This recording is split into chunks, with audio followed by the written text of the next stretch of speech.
Next question galing kay Piley Vivales daw. Pa Peli Vivares via Emmanuel Russell Tito. Ang katanuran ko po ay ganire, sabi niya. Kailangan po ba talagang mang-hype o mang-power ng mga prospect at new downlines? If so, anong tamang paraan dito?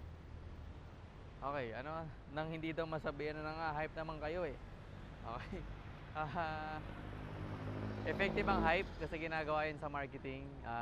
iPhone, hina-hype nila yung product nila kahit mas maraming mas magagandang products. Um, yung Ferrari, hina-hype nila yung products nila kahit meron namang Bugatti. 'Di ba? Yung Lamborghini ganoon din, yung Iron Man bago bumenta yung R8, hina-hype mo nila yung mga tao dahil pinagamit ka Iron Man kaya na-hype yung mga tao. So, effective ang hype pero hindi siya yung parang only tool mo gagawin mo kasi yung hype i-attracts attention. Sa experience ko, yun yung huling paraan na ginagawa ko, okay? Importante, kinakaibigan ko yung tao, maging magustuhan niya ako, magustuhan ko rin siya, tapos maging close kami, and then eventually, doon ko siya hype. Kasi pag i-hype mo lang, parang nangyari, parang nagulat, tapos nag-sign up, then hindi gagalaw. Okay? Make sure na magkaroon ka ng solid relationship foundation sa network mo. Kasi kung puro hype lang yan, mabilis lang po rin ma-recruit. Kasi bakit?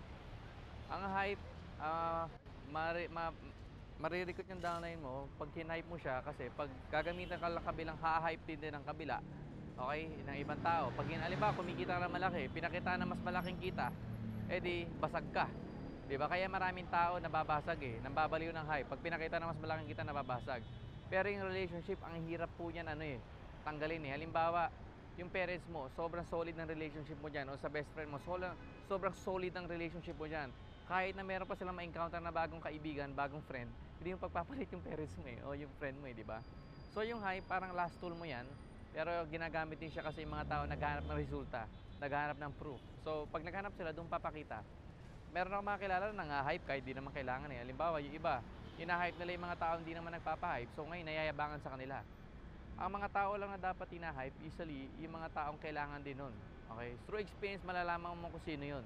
Saka pag nagtanong sila, pag nagtatanong ng resulta, doon ko lang pinapakita Sa akin yun pero mga iba, puro resulta pinapakita. Kaya nakakainganyo silang tao. Ang kagandahan, pag nanggagamit ka ng hype para ma-solid mo yung relationship. Pag hinipe mo, make sure kaibiganin mo rin. Nakuha mo na yung attention Hype gets attention. Pag nakuha mo na attention, kaibiganin mo. Kasi pag naging kaibigan mo na siya, at least, mawala man yung hype, close na kayo. Okay? So, maraming advantage at disadvantages ng hype, pero effective po siya, nagagamit siya. And i-combine siya with other methods and other techniques, mas magiging powerful po. So anyway, I know natutunan nyo yun. Marami kayong natutunan at nasagot ko yung question nyo. So make sure apply nyo siya mabuti. Is Marco Malyari, Beyond Networking. Bye!